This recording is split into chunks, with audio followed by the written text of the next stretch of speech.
Hello everyone and welcome to round 1 of a Pauper League with blue-white familiars.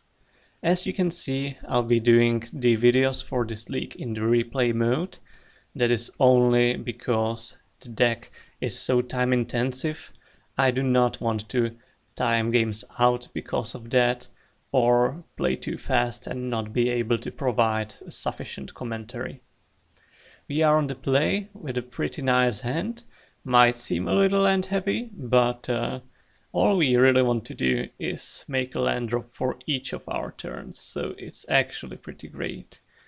Gonna start off with Evolving Wilds obviously and pass the turn. Looks like we're playing against, could be Monoblack, could be Blloodpet.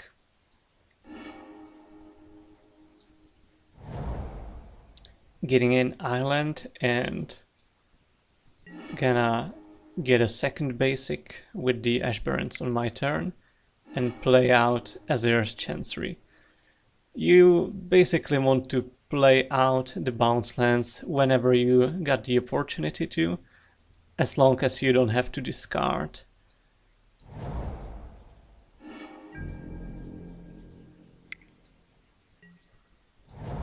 Opponent cycling and playing second Swamp and a Sign in Blood, so we're pretty sure now that he's on Monoblack.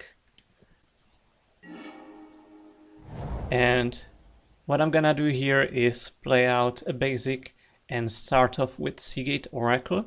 That is because I do not want to just run out the fam and have the opponent destroy it or make me sacrifice it or waste my snap on it. I want to wait with the familiars so that I can at least get a bit of value, and playing out the Seagate first protects me from Edict.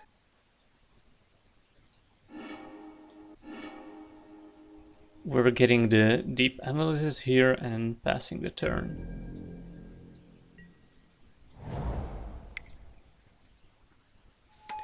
Opponent playing Chittering Rats, that's fine. We do not care much about that trigger. We can easily outdraw them. At this point I'm starting with Brainstorm, and since there's really not that much else I could do, I'm going to put 2 cards on top and play my familiar and play a bounce land. In case the opponent should kill the familiar, we got Mortuary Mire lined up to get it back.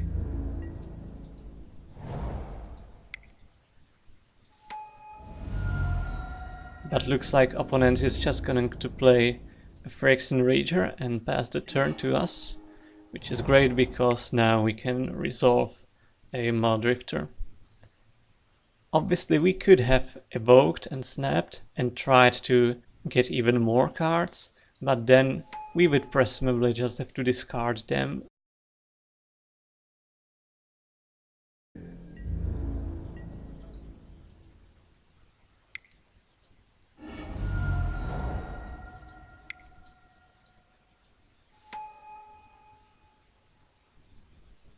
Opponent developing their board a little bit, which doesn't concern us.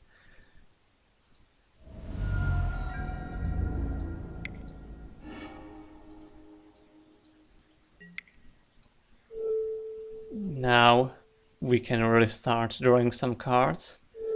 Gonna go ahead and cast the Deep Analysis and flash it back.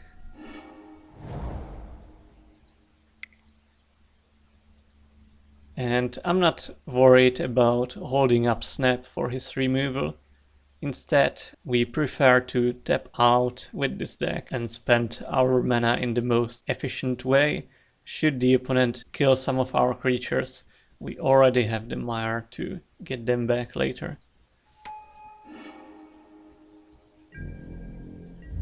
Now we have a Flicker, so we're getting pretty close to being able to do some busted stuff.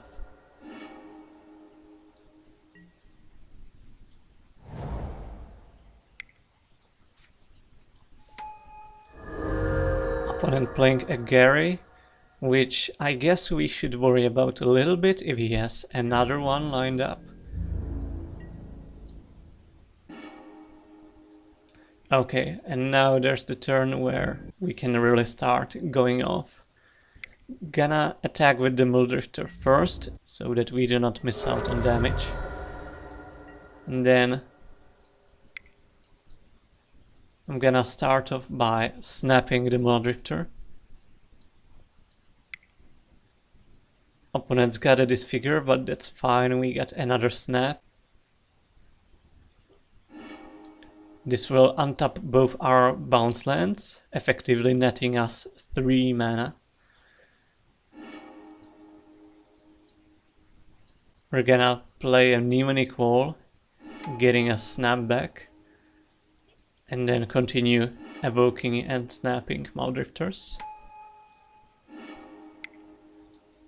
Here we got the second familiar, so we can just play that out, and we only miss one piece now to kill our opponent, which is the Sage Row Denizen. But even if we don't find them, I feel like we cannot possibly lose this one.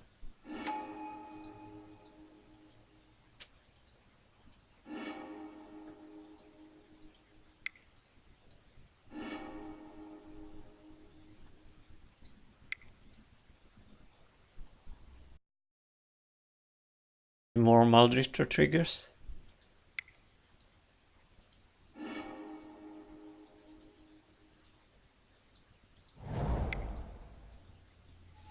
And as for the last Mulldrifter, I'll just hardcast it.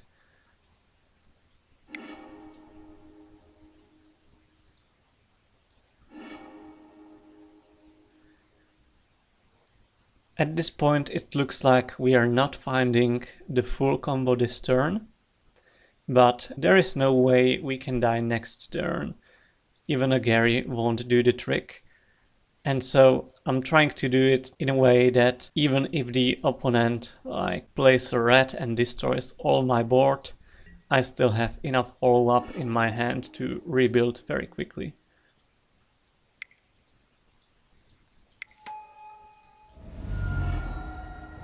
But it looks like the opponent is just playing out more dudes, which we're completely fine with. Draw more cards. We might as well play the Godfar's Faithful, just in case we are very unlucky and don't hit the combo this turn, so that at least we got enough life to stay out of Grey Merchant range.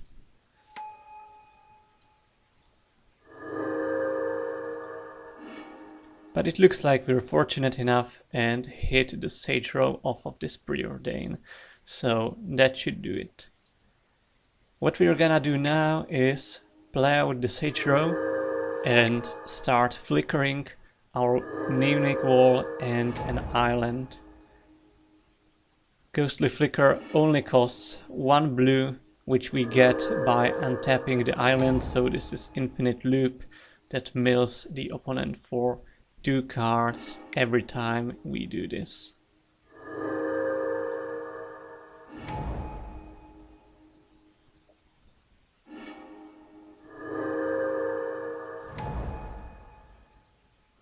People may try to time you out by making you go through the whole loop. It takes at about 3 minutes if you have to mill like 40 cards, but the benefit is you also get some free information from seeing their whole deck, so it's a double-edged sword trying to time us out. Opponent finally realizes they're totally dead, and we actually get to see one important piece of information, which is the Pestilence in their graveyard, which is a card we should be worried about a little bit, as that is one of the few ways they can actually win over us. Here we are for game 2. After sideboard, we brought in 1 negate, especially against that Pestilence we saw. 1 hoodwink, which can free our key creatures from Blloodpet or bounce their relics and such. 1 Reaping the Graves, which could prove really valuable in this kind of grindy matchup, and one Aven Rift Watcher. Unfortunately, we have to mulligan this. One lander is not enough, but the 6 looks completely reasonable. We don't need the Evolving Wilds. We got 4 mana in this hand already, which seems like enough to me. Opponent leads with Nihil Spellbomb, which, to be frank, is not the best sideboard plan against us. It's like, now it has already costed them 1 card, and it will take a while before that card pays off. We're getting range-minded, which is a little unfortunate, especially if we're on the mulligan, but we should be able to survive that. Ashbarrens and Mnemonic Wall seem as the most expendable to me.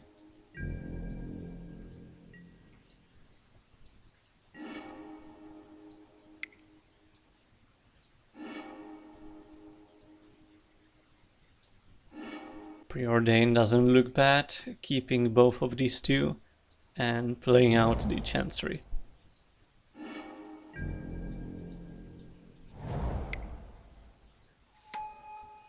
Opponent trying to strangle our hand's development even more, but I don't think he will succeed in that goal, as we are playing out a Seagate Oracle.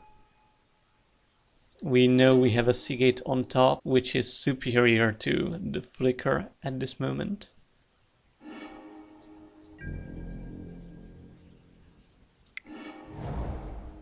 And opponent playing out a Duress, which also is not the best sideboard plan. We do not run that many spells in this deck, and they are not so important early on.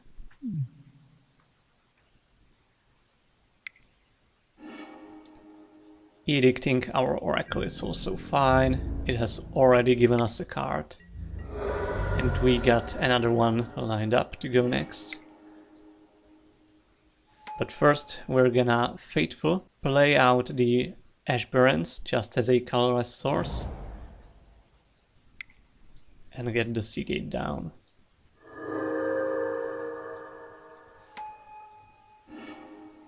This time getting a deep analysis, which is excellent to refill our hand after all this discard.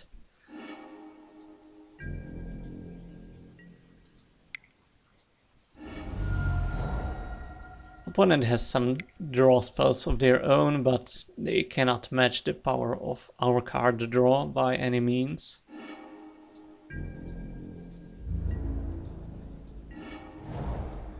Since we drew the untapped land, there is no reason not to play out the Muldrifter.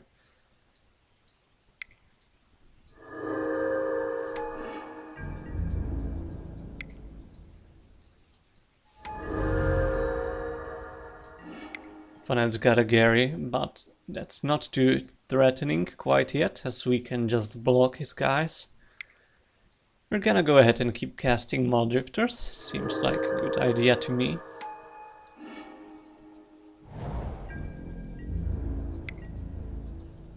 And we might as well start attacking, no reason not to. Before I discard with the Wrench Mind, I'm gonna thin my deck a little bit so that I can find some more action. I'm gonna discard the Plains and one Deep Analysis, which gives the opponent a little bit of an incentive to finally crack the spell bomb.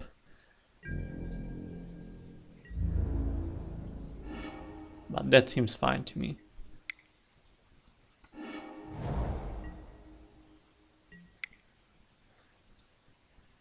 Another Muldrifter, and don't mind if I do.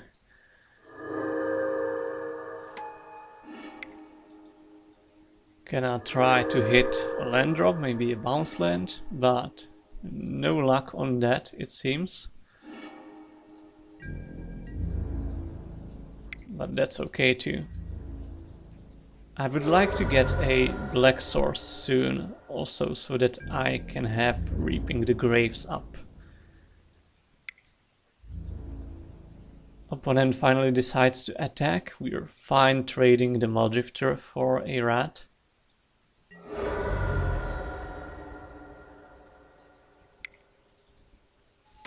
And it looks like they have Crypt Rats and are able to wipe our board, which is a little unfortunate, but nothing we can do.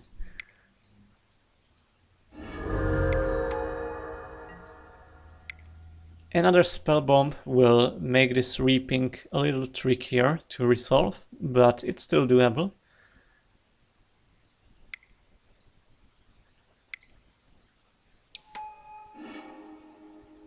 Muldrifter draws me into more Cherry Mire, which is excellent.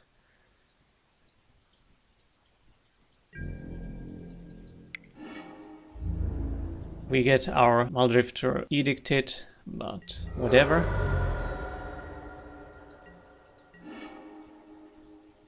And I don't see a good way how to set up reapings right now. So I'm just gonna play the Muldrifter out and pass.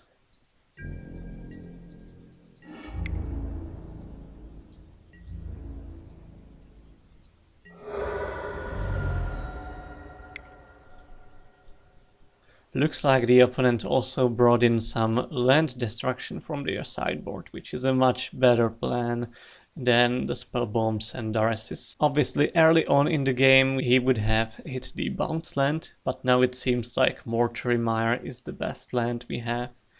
I'm just gonna use the Hoodwink to save it. And this also gives me a way of how to set up Reaping the Graves. So here I'm gonna attack first. Play out the Mire, trying to return my Muldrifter. Opponent in response cracks the spell bomb, trying to exile our yard. And now we can snap on our Muldrifter, untapping the bounce land and the black source, and return some creatures.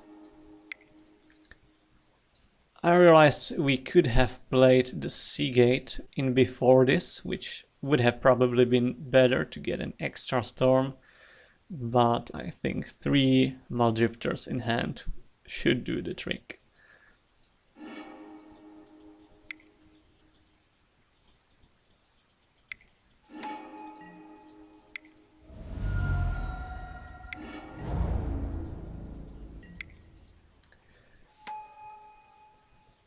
Gonna play out the Faithful, why not, and getting back in business with the Muldrifters.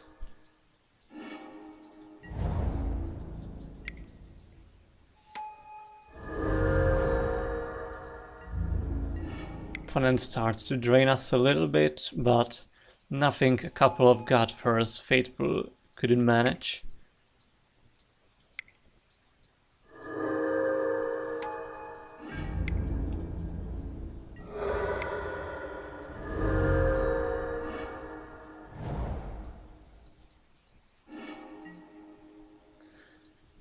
We have to discard a little bit, but discarding the deep analysis has some value as we can just recast it for cheaper. Also note that we haven't drawn or even seen a single familiar this game, which is a little unfortunate since we've gone through 2/3 of our deck already. But as you can see, we're doing just fine without them. More Garys, alright. Looks like we should get a little bit more life.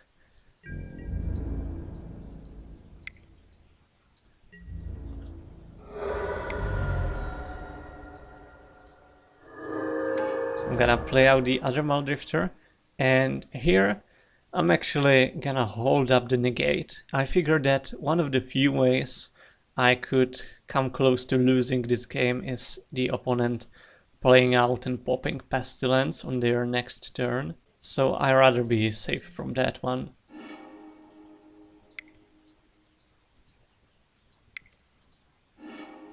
Looks like it's just a flashback on Chainer's Edict, which is completely fine.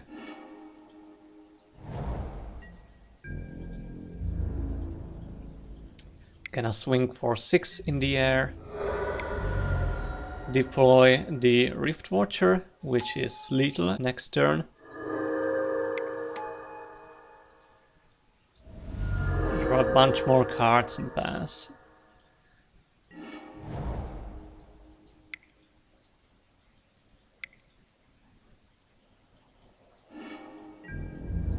Sacrificing a Faithful, and that should do it, swinging in for 8. So that was it for round 1 against Monoblack. I consider that a pretty favorable matchup, but let's see what other challenges await us in round 2.